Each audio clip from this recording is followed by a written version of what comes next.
I spoke too soon. Oh. It's so hot.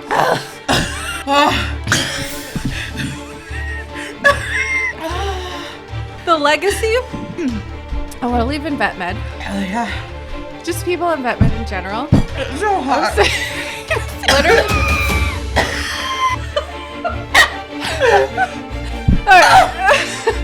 There's nothing special about you. There's a lot special about you. It's so hot, nothing's helping.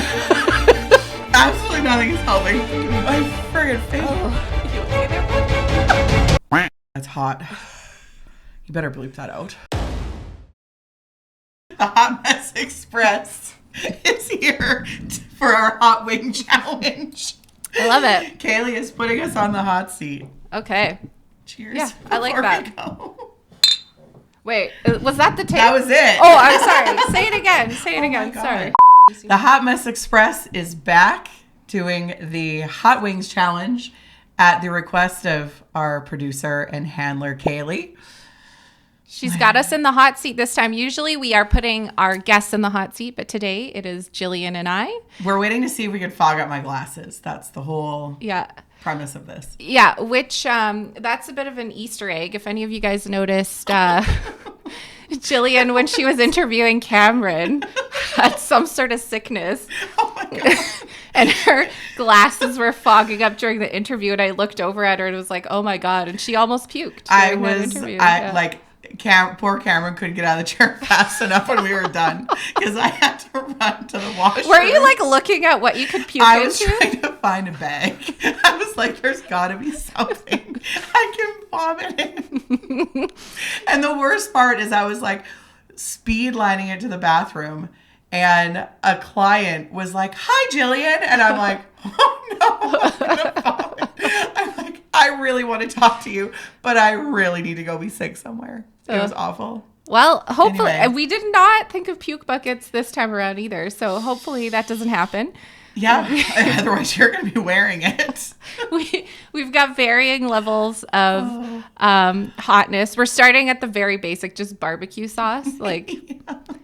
we should not have any problem with that. And then it's sort of going up from there. We've got everything from like Frank's Red Hot sauce to some like Latin American stuff. And then producer Kaylee went and got us some super spicy stuff. It's extra spicy. Yeah, from Like, the Korean store. I held the bottle. I'm like, none of these ingredients sound spicy. And then I read down. I'm like, oh, it says it's extra spicy.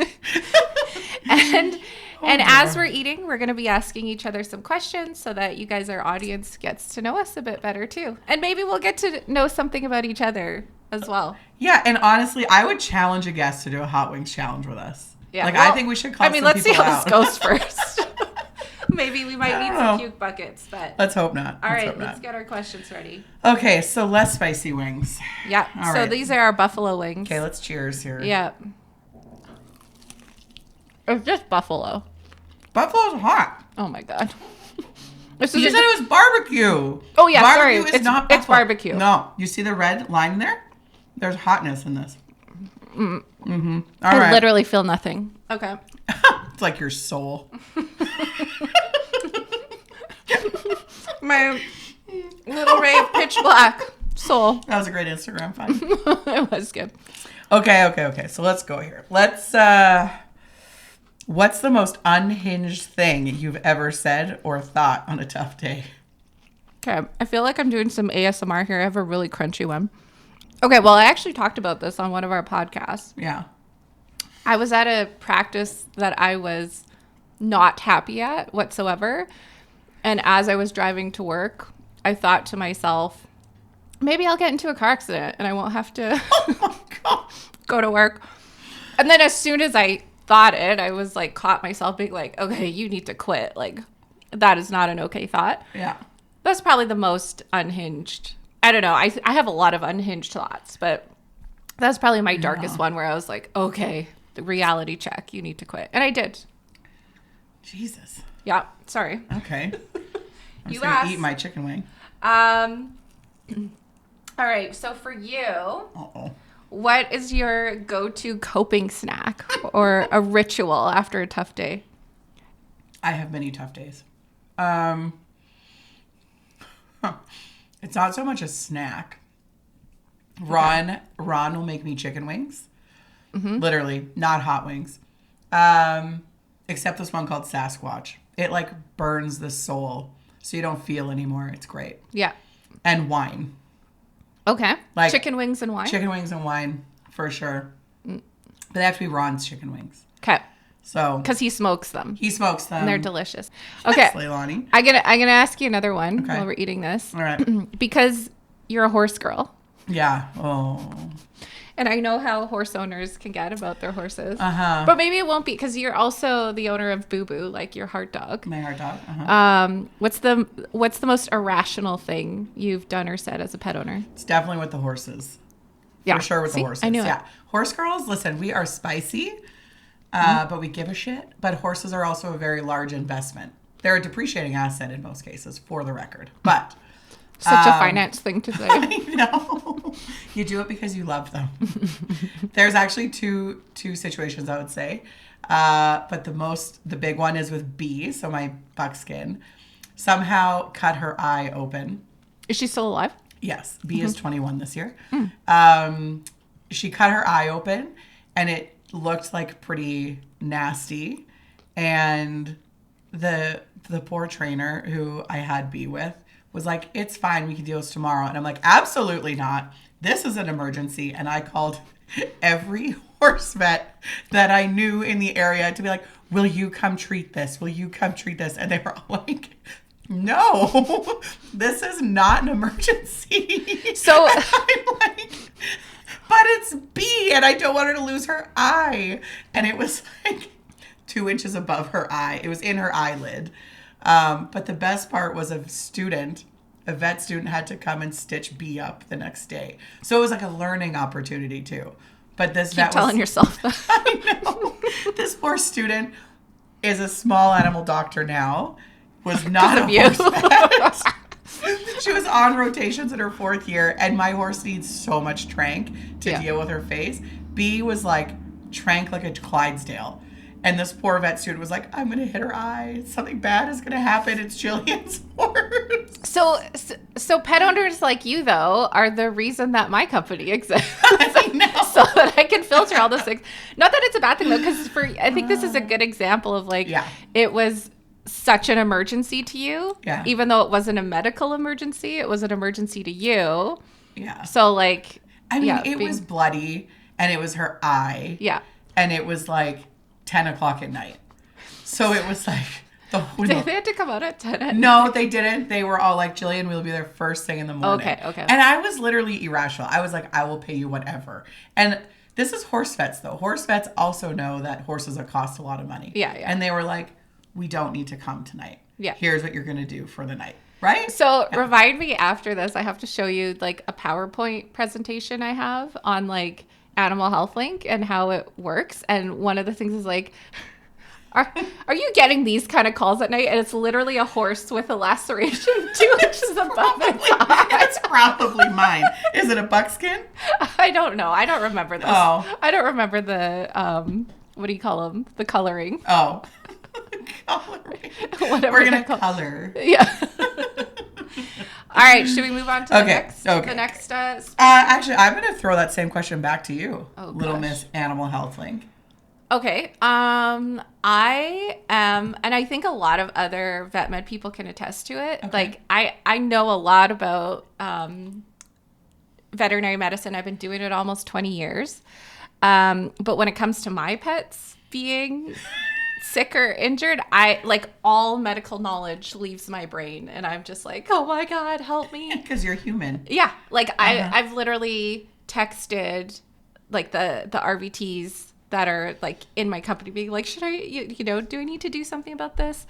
I think, I don't know that it was like, I don't know. What's the most irrational thing I've done? I don't think I've been irrational, but just like, I'll go take them in to be seen like at the first sign of something going on. Although one thing my sister did that's irrational, I'm going to throw her under the bus for this one. Sorry. she called me to say like her dog's foot had turned green, and I was like, did he have like a wound there? And she's like, I don't know, I just noticed it, I'm freaking out, it's green, what do I do? Oh my god. So I was like, okay, like get him to the, like at the time I was working at the CR, and so she like rushes him in there. They like rush him to the back because she's freaking out so much, and then the doctor comes out. It's my friend, Dr. Christy Leslie. She comes into the room and she's all serious, and she's like, okay, so we've examined your dog. We took a really good look at what's going on. It appears that he has gum stuck to his foot pad. And she's like, oh my gosh, I'm so bad. It was a piece of gum. Oh my god. So I was laughing afterwards, like, because I was like, why did you come in all serious? And she's like, well, your sister was so freaked out that I just wanted to be like as professional as possible and not make her feel like an idiot, but we were all laughing about it at the back. Anyways. Oh god. Yeah. But I don't know. I think I just like, as soon as something's wrong, I get them in right away. Yeah. Yeah, probably some of it's been irrational. Like I probably could have monitored them for longer. Actually, Nolan was like coughing through the night the other night, and I like took him into the vet the next day, and I was like, is he in heart failure? Does he have pneumonia? What is happening? He's like, I'm not even going to do an x-ray. It's fine. He coughed in the middle of the night. Yeah. You're cool. Yeah. Leilani, oh my god.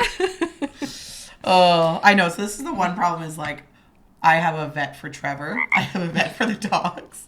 I have a vet for the horses. Yeah. And everyone's on speed dial. It's there you go. amazing. That's one nice thing about working in the industry. Oh, okay. Okay, so we're leveling up the hotness. Yeah, oh, let's dear. go one up here. Mid-heat. All right. I'll ask you the next one. Okay. Okay. Oh, let's cheers it. Wait, here. are these Frank's Red Hot? Yeah, These are dried out. We might need to. Well, what do you want to do about it? Nothing. This flavor's still going to be in there. Yeah, it's fine. It's fine. Yeah. Okay, so we'll cheers it. Cheersies. This is like we're stepping up one more with the heat here. Oh, God. Okay. So let's take a bite. Uh-huh. Okay. Mm-hmm. That's nice. Is it? I like the flavor. Mine doesn't taste like anything. Yeah, I feel like the barbecue was hotter than this. No, that was buffalo, not barbecue. God, you misled me to this. I guess we should have started off with this one. Oh, well. It's a nice palate cleanser. Sure. Okay.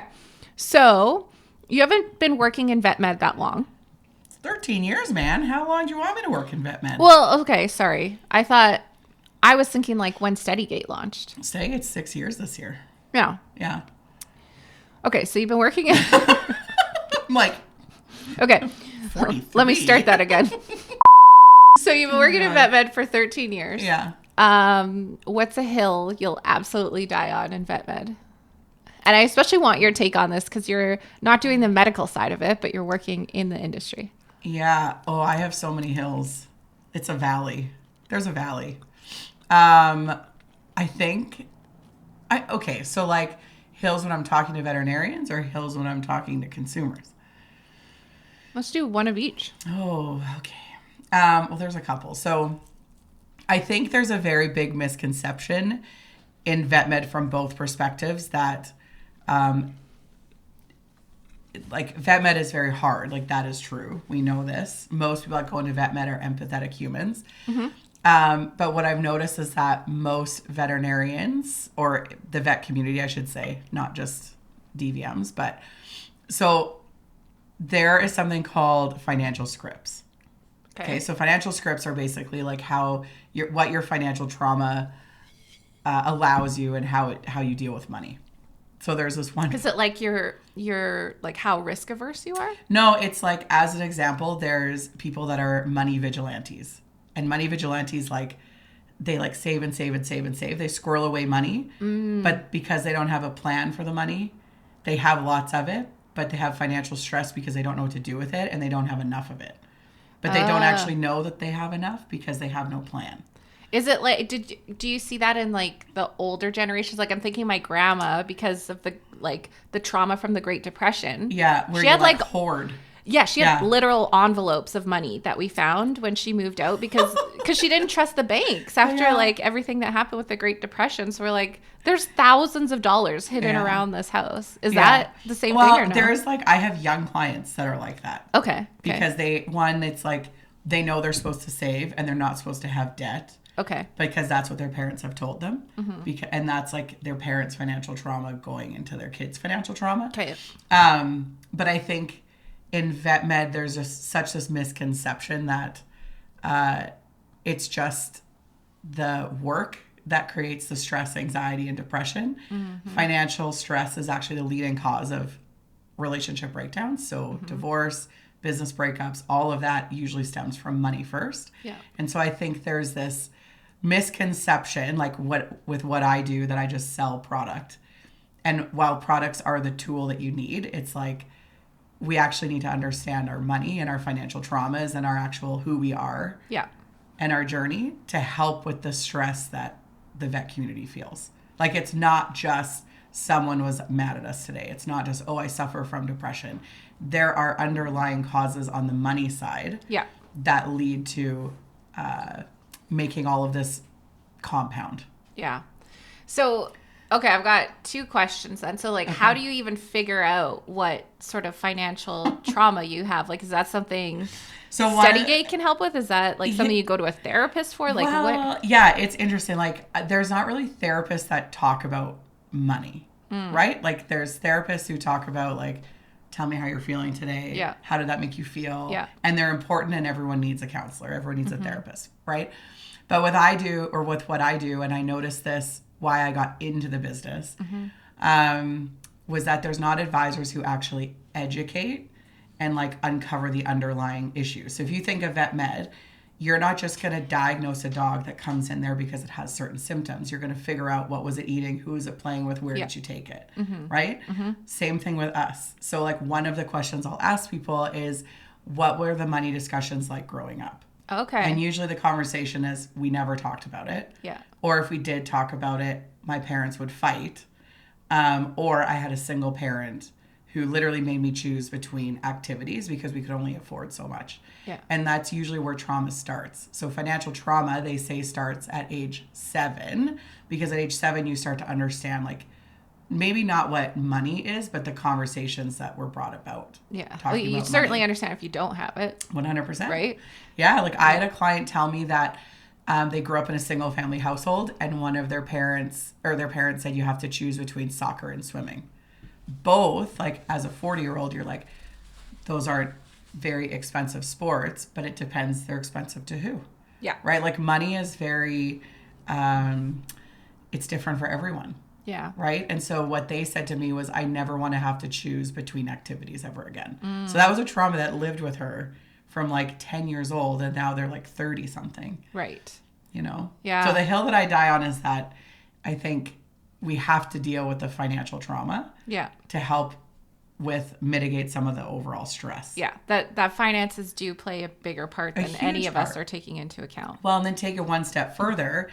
You now have a vet team who's going to tell someone that their dog needs a TPLO surgery, or they need to be euthanized, or they're diabetic and now have all these monthly expenses. Yeah. That person, you have no idea when they're coming into the clinic what their financial situation is. Yeah. So now you're going to say you need to spend more money, and they might have just had a call that they're 3 months behind on their mortgage payment. Right. So now DVM teams are becoming sensitive to how to talk about money with consumers. So I think that our hills to die on are somewhat similar too, because you said we're putting a lot of emphasis on things like clients. I totally agree. I think that that's one of the things that we've sort of lost in veterinary medicine is understanding the connection between the clients, the animal guardians, and us. Like, I think that there's like a disconnect and like even a distrust that is going both ways. Yeah. Like when I see what some people put on social media about their own clients, I'm like, oh my God, I can't believe you put that up there, like making fun of them or just like talking about how annoying they are, that it's like, you know, that this is the worst part of their day or whatever the case may be. And to me, I'm like, these clients are the reason that we get to work in this industry that we love. If anything, they should be like our kin because they understand the human animal bond and how important it is. And so that's been really interesting to see. And then I think like if you're able to sort of reframe things and think about the common ground that you have with them, like if they're in your practice, it's because they want to do what's best for their pet. They're seeking your Support. Expertise. They're seeking your support. And that's pretty powerful common ground, right? Like that they're there for because they care about their pet and so do you. And so then I think if you can acknowledge that even in a tense conversation, then it's just really powerful because it realigns you to purpose. And the purpose is one of the most powerful buffers against burnout. So if you're remembering all that, I think it'll help a lot. Again, like I hear so much about how like clients need to be nicer. They're being so mean to us. It's like, is it really the majority? I don't think so. Not from what I've seen. There's a few bad apples that can totally ruin your day or your week or your month or whatever. Absolutely. But for the most part, they're pretty great. And I think that we're losing sight of that. That does worry me. Well, I think too, like I'm a client. Yeah. Right? Like I am not a veterinarian. I'm not an RVT. I have a baby toe in the community and I'm a client with multiple different practices. And it's hard because as a client, I'm always checking myself. Yeah. Granted, I have a different insight to the community. Yeah. But I do think like some people, like we're all humans. Yeah. And we have different reactors. So as an example, I spent some time at a practice recently and one of their clients was upset that they had to move their appointment. Like I saw it firsthand. Once they understood why the meeting had to be moved or the appointment had to be moved, it was a different thing. So communication and clear communication, I feel is so important. And I've learned that in my own business. If I don't communicate something, people get super mad. Yeah. People get pissed off. Absolutely. Right? Well, and it doesn't mean that like, obviously we should never take like abuse from people at all. But I just think it's a perspective shift that we're missing, right? It's just like, they're not our adversary, they're our ally. And I think, and there are bad apples. Like there's bad apples in every industry. Absolutely. Trust me, I have them too in my business. But I do think that we have to be aware that just because someone, had a bad day doesn't necessarily mean that this is why they're depressed or this is like, well, and a vet med is also, it's medicine for the patient. It's really service though for the client, service, right? And so when you're in a service industry, can you think of any other business that's a service business that doesn't have clients that are rude to them sometimes? I know. Retail, fast food. Oh, I have been yelled at. Like that's what I think is so interesting about it is that I'm in the service business. Yeah. And I'm dealing with people's most emotional. And your clients are veterinarians. My clients are veterinarians. So I'm telling you, like I have 1,000 veterinarian clients and it is hard to navigate everyone's emotions all at once. Yeah. Right? Yeah. Because I also have to be on one side of the table, say you need to put this much onto your debt, do this. This is how you're going to do it. I've had to have hard conversations of you need to shut the business down or get refinancing or whatever. And imagine being one of your clients coming in and they were just told by someone like me that they have to close the doors or they have to refinance or they can't afford something. I get that 20 times a day. Yeah. Right? Like it's hard because you're dealing with vet med. There's two stigmatized parts to it. There's the mental health piece that is heavily stigmatized. And I think there's a lot of really good support there now. In Alberta especially, there's ABVMA has put programs in place. They are wanting to support people and help people through whatever challenges they're facing. But then there's also the financial stigma. So people don't talk about money. Yeah. I encourage people to talk about money. Yet I get yelled at from veterinarians because they're experiencing financial stress. Yeah. Right? It's hard. But you still love them. I love them. I love the community. I get it. I mean, I see people in the worst parts of their day. Yeah. Right? Oh, like, yeah. Same here. Like death claims are the worst. Disability claims, I'm dealing with living claimants and their income just got cut in half. Ugh. Right? It's hard. It is. But if not you, then who? I don't know. That's what I used to say in emergency medicine too. Well, even like with Animal Health Link too, like sometimes we'll get really tough calls where it's like, I know that this patient needs to be seen and for whatever reason they can't be. Maybe they're up in the Yukon and there's no flights that night. So they're going to have to wait 12 hours and we have to do something. And it's just not a reality that they can be seen within a time frame we would normally have them seen in a city. But when those kind of calls get tough, I always have to, again, shift the perspective and remind myself like, okay, but if I hadn't been here, if Animal Health Link wasn't a thing, what situation would they be in, right? Like, yeah, the pet's not getting seen. However, I've been able to give them some medical advice that they can deal with for the next 12 hours until they do get seen. So it's, I mean, this sounds bad, but it's better than nothing. And if we weren't there, then it's fine.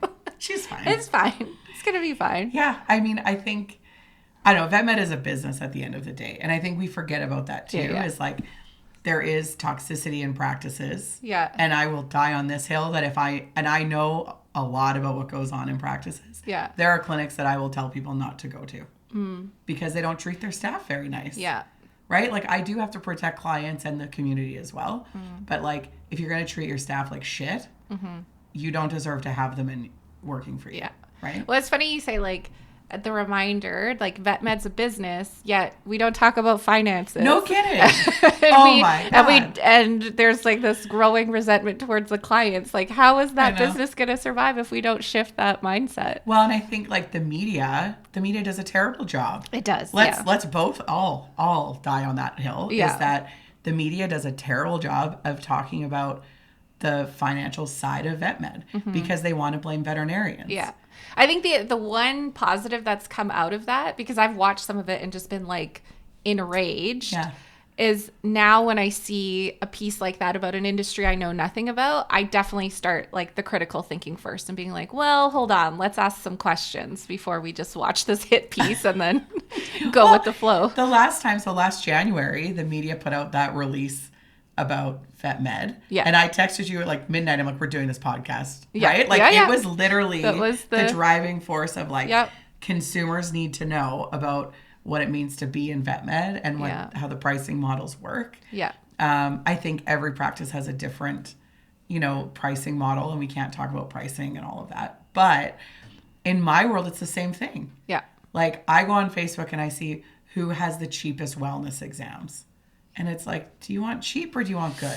That's like multiple times a week. I see that on the Facebook groups where it's like, what's the cheapest vet? Okay, so just the last moment here about finance. The one thing I will say, this is a hill I'll die on as a financial advisor, is that there's a lot of veterinarians who should be business owners but won't be business owners. And then there's ones who are like, they know they want to be a business owner, they become a business owner, but they don't understand anything about finance. Yeah. And I think that has been the biggest downfall that I've seen with so many practices is they don't have a team around them. They think they can just wing it.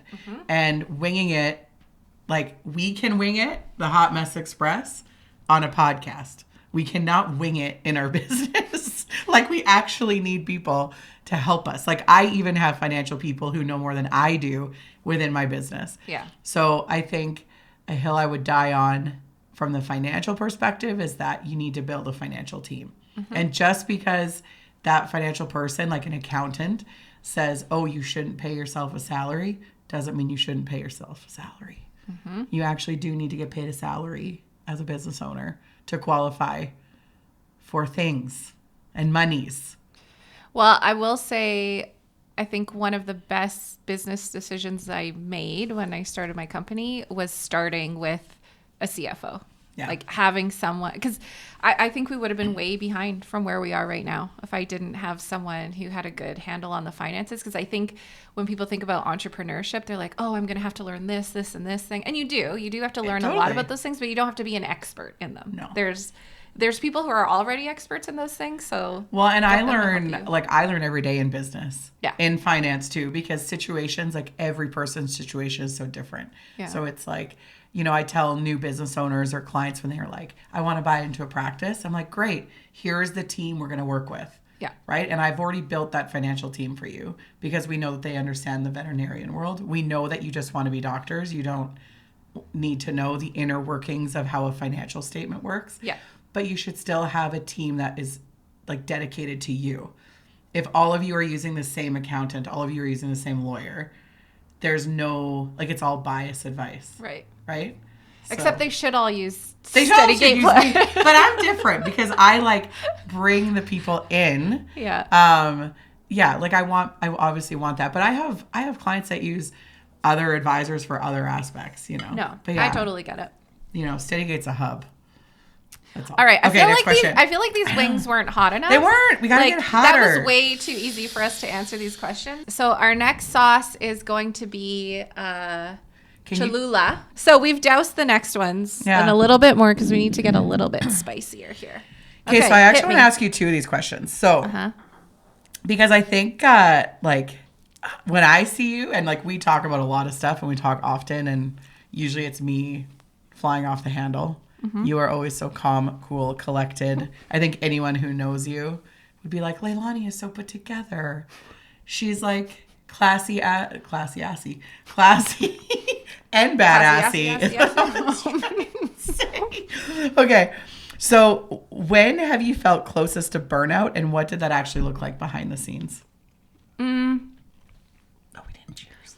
I think one of the things, this is definitely hotter than the last one, which is good. God. It's so saucy. It tastes really good too. I think if I'm talking vet med in general, I think I didn't realize how much emergency medicine was affecting me from the standpoint of like a lot of the patients I saw were really, really sick. My tongue is burning. Are you dying? I was going to douse it though because it tastes really good. It is really good. Yeah, so in emergency medicine, a lot of your patients are sick. I mean, you naturally have to compartmentalize a bit because you have to save the patient in front of you, or at least try to. So you kind of got to swallow things down. And sometimes I'd drive home and be like crying on my way home thinking about some of these cases. And I wasn't realizing how much it was burning me out until I went to a dog park, actually. And I was like, oh my God, I feel so great being at I feel so much better. And I realized it's because I was around all these healthy animals. And I think like, especially if you either have had a bad week or you're working in a type of practice where you're seeing a lot of unhealthy patients, again, we talked about purpose. That really helps you connect to that purpose of like, oh, this is what I'm trying to get them to, right? Yeah. And like just being around them, being healthy. So I'd say probably that would be the closest I've come to burnout. The other thing I'll say, I'm going to give a shout out to my friend, Becca Kennedy. So she was working with me when I was medical care manager at a really busy ER and referral practice. And there was just like so much to the role. And then I think any RVT can attest to the fact that if you're in a management position, you also get pulled onto the floor too. It just happens. And so I was trying to do my administrative tasks while like constantly being pulled on the floor. And then the rotation of people just coming through the office and asking for things. And she came into my office one day and was like, hey, how are you doing? Like she just sat down and was like, how are you doing? I feel like probably nobody asks you because you're so busy asking everyone. And so I was recently listening to this panel on leadership in veterinary medicine.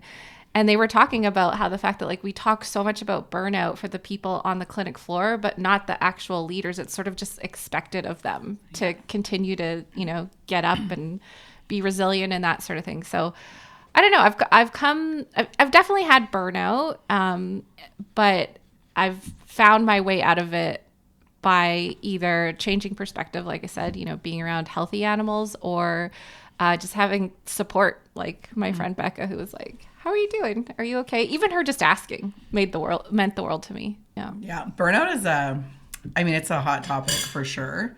And I can tell you, I was sitting at one of the vet colleges one day. I was going there to speak and I pulled next to a student who was sitting in her car And I looked over and she had both her hands on the steering wheel and she just like dropped her head on the steering wheel. Like I watched the Like whole she didn't thing know happen. you were there? No. I just was like sitting as like a third party, like bird's eye view watching this. And I'm like, you just know as a student that person was like struggling, you know, and it's like, what do you do? Like we're so used to, I think, since COVID, allowing people to sit in their suffering because we were so selfish with our own feelings. Right? And there was like a whole lot of protect, set boundaries, protect yourself. When you say selfish, like you don't let your support system know that you're struggling? Yeah, or? I think people, it's so, Simon Sinek said like, how dare you? Right? Like, Yeah. I think I've said this to you, like, how Yeah. dare you don't give me the phone call that, Yeah. I'm not okay. Yeah, how as dare your you friend. deny me the opportunity to sit in the mud with you? Totally. And I think that's like, I've had a lot of muddy days probably since last August. And it's like, I know who those people are that can sit. Because for me, like on the flip side of this, no one actually realizes what I do in the background. Right? Like, it's selling product. Yeah, we want to insure you, make sure you're okay. But I'm literally the one that shows up. Yeah. And when everyone else is like, oh, I'm so sorry for your loss, I'm in it with you. And the burnout, like I've experienced burnout just this year. I mean, just last week you've alone. had a tough- It's been a tough couple of weeks. We've had clients pass away. We've had, I did 4 disability claims last week alone. Yeah. And I'm seeing people like literally do the paperwork with them. And like they're at the worst of it. And I get to be one of their top phone calls. Yeah. It's friggin' hard. But people don't see that. Just like consumers don't see what you guys are doing behind the scenes. But as a business owner, I want to like challenge you to say as a business owner, what do people not see?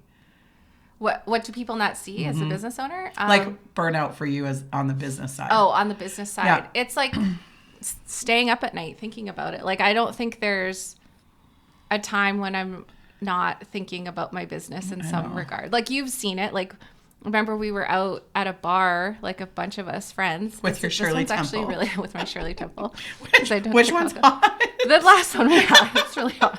But it's good. It tastes It's good. And I like took out like a pen and a paper from my purse and I was writing stuff down. And the person we were with is like, "What are you doing?" I'm like, "An idea just came." Oh yeah. So I Oh, my have to God. like write it down. So I think that's it. It's just like the responsibility I have. Don't get me wrong. Like I think that it's a privilege that I have the responsibility that I do, but Totally. it's not without like the buck stops with me. Like I'm responsible at the end of the day for anything that happens in the business, even though I might have layers of managers and supervisors and shift leader, at the end of the day, it feels like there's a lot on my shoulders. Yeah. Yeah. I think that's being a founder and being an entrepreneur. Yeah. Because it's like, can I pay my staff this month?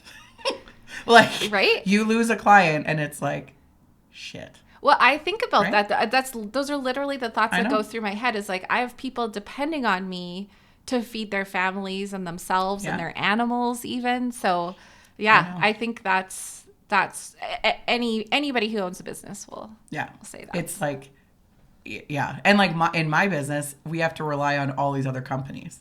Yeah. So they make the decision. Yeah. Are you insurable? Do we want to invest your money or not? And Yeah. if they say no, I don't get paid. Yeah. My staff doesn't get paid and you don't get insured. Yeah. So now there's that, right? Because I have clients when they're like, no, I don't want to buy that. I don't believe in having that policy. Okay. And then 5 years later, oh, hey, remember when we talked about that? Can I buy that? Because I Right. was just diagnosed with something. Now I need, yeah. Yeah. Okay. We're going to get our Taco Bell fire sauce. All right, Taco Bell. I actually do love Taco Bell. Their quesadillas. I thought you were going to drink that. Like the way you're holding it. Maybe we should chug it. Okay. I'm going to douse it in this one and then ask you a super hard question. Oh my That was a God. bit excessive. Oh my God. Okay. Oof. Oh God. You couldn't even put it on a drumstick. You had to do a flat. Oh, do you not like flats? Flats are a pain in the ass. Flats are my favorite. This is going to get shit all over my face, for the record. That's the Let's whole just- point of it. Let's just let the record show. Cheers. Cheers. Oh. I'm going to ask you. Oh, no. Oh, no. What are you afraid might happen if you slow down? Oh, a lot. Mm.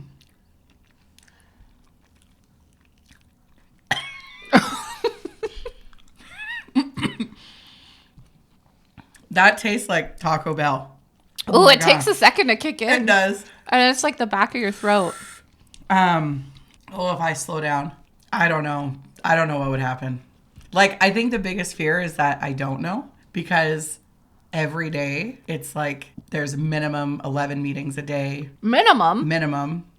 Jeez Louise, do you need to be in all these meetings? I know. So this is the thing, right? Is it's like if I were to slow down, I'm just afraid that response times will take longer. And I'm afraid of hiring someone because they're not me, and I have this whole like type A issue. And just because someone who's licensed to sell insurance or be an advisor is designated as an advisor, just because they can spell veterinarian doesn't mean they should be working with veterinarians. And so me slowing down means that there's less access for support and education around the financial piece. So you're worried for your clients? I'm worried more for the clients than for me. Trust me, if I can't go on a week vacation without my cell phone blowing up, because everyone has my cell phone number. Yeah. Like, I've made that very clear for people, is that I am accessible. That is a boundary I was going to ask, is there a boundary you wish you made? Yeah. I wish I would have believed, the 60-year-old financial advisor saying, don't give everyone your cell phone number. And I was like, that's a patriarchal thing to say. I want to be that person for everyone. Of course I do. I can still be that person, But I am very, like, people text me all the time. Day, night, weekends. This is why you need this one's hot. Yeah. God. This is why you need I can't even remember what I was going to say. It's hot. Oh, really? It is good. This is why you need a business line. I do have a business line. Oh. The problem is... But you gave them all your personal number? Everyone has. Everyone. I learned that lesson early on. I gave a few clients my personal line, and then I got the inevitable, like, I know you're on vacation, but... I know. And, like, listen, like, we are one of the strictest, most regulated industries there is on the professional side, because we're dealing with people's money. Yeah, finance. And, holy that's hot. And there's so much financial fraud. And I think that there's trust that has to be earned, right? And I've spent 13 years of my business earning that trust for people. Yeah. That it would be hard for me to slow it down. Yeah. Yeah. But there are days where I'm like, if people are like, I wonder why Jillian's not responding, I'm either dealing with somebody's claim, which is like hours of work, or I'm burnt out and I'm sitting on my couch and I'm watching some smutty ass TV show. Oh, that's my thing. That's your thing. Mine is, guess what mine is actually? Your TV show? Like what I watch to decompress. Yeah. Wow. Well, guess. Oh, God. Well, I was going to say Pretty Little Liars. But no, I think you're going to watch like true crime or knowing you because you're a zombie lover. You're watching like someone's face get ripped off by a zombie. Yeah, like Day of the Dead or Dawn of the Dead. Or I don't even watch zombie. I don't watch scary movies. I live in the country. So yeah, it'll be a zombie movie or true crime, or it'll be like a medical drama. Ooh, have you started watching Pit? Yeah. Pit? Oh my God. It's so good. It's good. I don't do scary movies. Ron made me watch It, and he's like, it's funny. And I'm like, it's not funny just because it's a clown. He's like, it's great. No, it's terrible. I have nightmares for days. Good. Okay, should we move on to our hottest wing? Yeah, let's do it. I'm dousing this one. All right, Leilani. Okay, wait, I don't know which question. What legacy do you actually want to leave in vet med? Well, I knew you were going to ask me this one. Okay, Cheers to the hot wings. Cheers to the hottest. Let's see if I can answer this with this. It smells it's because it smells so bad. I need to see your reaction. Yeah, it doesn't taste great. Oh, I'll tell you that. It smells like... It doesn't smell good. I think they gave you white girl hot sauce.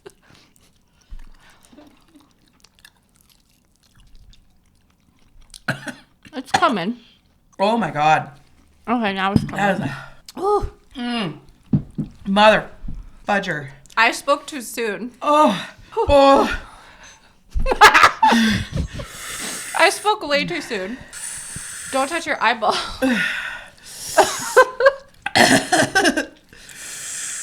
It's so hot. We should have got... Oh my God. Get your milk. Actually, milk and Coke don't mix.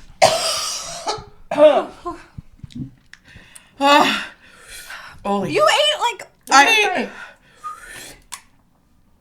ate. Jesus. It's so. Okay, so the legacy I want to leave in vet med Yeah.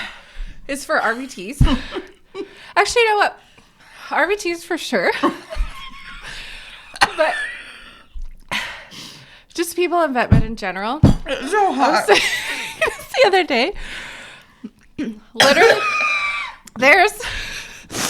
there's nothing special about me.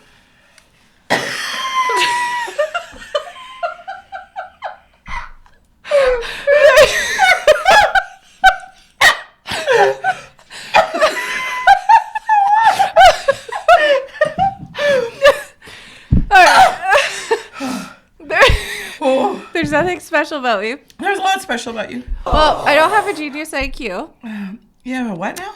I'm not a genius. I don't come from a lot of money. I feel like anybody could do what we do in terms of entrepreneurship. It's just like, will you actually step up to the plate and do it? So I think it has more to do with bravery than it does anything else. And so like the legacy I hope I can leave is some inspiration to someone who's maybe thinking about. It's so hot. Nothing's helping. Absolutely nothing is helping. My friggin' face. Oh. Legacy. Yeah. I hope that I could bring some inspiration to people who want to be entrepreneurs, because I want to bring innovation to vet med. Oh. Because I know with the innovation, for every one vet med professional that I keep in the field, I help exponentially more animals. So I hope I inspire innovation, I guess, is the legacy that I hope I leave. You okay there, bud? It's so hot. That was a good one. So what about you? What's the legacy you want to leave in vet med, in finance? In vet med, On the I world. hope that, I think the biggest thing for me is that people feel and find their like financial stability. People are so afraid of money that if I've given even one client the ability to feel like they're hitting goals, they're paying down debt, they've bought a practice, they've done all the things they want to do, because I had a little glimmer in that. I mean, I want steady gates branding for veterinarians be like Nike is for athletes. That would be like incredible. But I think there's like an emotional piece to money that people just don't understand, and they never feel good about it or confident about it. So just allowing the community to actually talk openly about money and recognizes its role as a tool and not a stressor. It's hot. You better bleep that out. My lips are burning. My everything is burning. We like- should eat a cookie. Okay. You guys did great. Oh, it's so hot. I wish they were all like that one. That was So just to wrap up, why does this podcast matter to you? What does it mean to you? I'm cooling down. I said to Jillian the other day, I was like, if nobody watched this podcast except me and you, I would still do it. I know. I'm just having a lot of fun. It's an outlet for me. Yeah. Talking to people. Like normally when I go to a conference, I get to talk to a lot of really cool people, which is another reason we wanted to do it at a conference, is like, there's so many cool people there. And I just, want to be able to share it with everyone. But what it means to me is like a fun time spent with like one of my best friends and just hanging out, talking about an industry I'm very passionate about. Yeah. I think the podcast is like a huge outlet for us of like this is who we actually are as humans. So, Especially stuff I might not be able to put on my company's yeah. social media. It's Wow. like a little bit more. Yours is much more professional. I'm very unprofessional. But I think people see us as in a certain light. Like, people either... That's partly because of my RBF, but yeah. Yeah, you definitely have. Like, I hated you when I first met you. I was like, oh my God, I'm terrified of Leilani. Why is she so serious? And how are you friends with Sean? Like, I was so confused. Now look at us. But I think, like, in my world, people think financial advisors have to be super serious and, like, dress a certain way and act a certain way. And meanwhile, I just want to get in the shit with you. Like, literally, we have gotten into shit with people. Yeah. Yeah. Cow shit. Yeah, we rescued a dog. Yeah. It's like we have these businesses that are a reflection of who we are. Yeah. And you either love it or you hate it, and that's okay. I know there's some haters out there. There's two specifically that I know of. That hate us? That hate me. Oh. All right. Well, I love you. Well, I love you too. But, like, have you made it if you don't have at least one hater? That's true. They hate us because they ain't us. I know. All right. You just got to surround yourself with people who love you. That's right. People who will uplift you. So, I don't know. So Podcast is fun. I'm just having fun. It is fun. Yeah. Yeah. All right. Season 2. So, we're coming to some upcoming conferences. We're going to be at CVMA East 2026. Coast, baby. Yeah, PEI in June. We'll also be in Nashville, maybe, at the WVC conference. I was going to ask you about And then CanWest Banff will be there too. Maybe some in between. We'll let y'all know. Or maybe you'll see us on the street. We're going to go take a walk right now and see who we run into. that. Well, we know who we're trying to run into, but we'll see. Yeah. We'll see. We'll see. We'll see you guys. Wanna hear you go.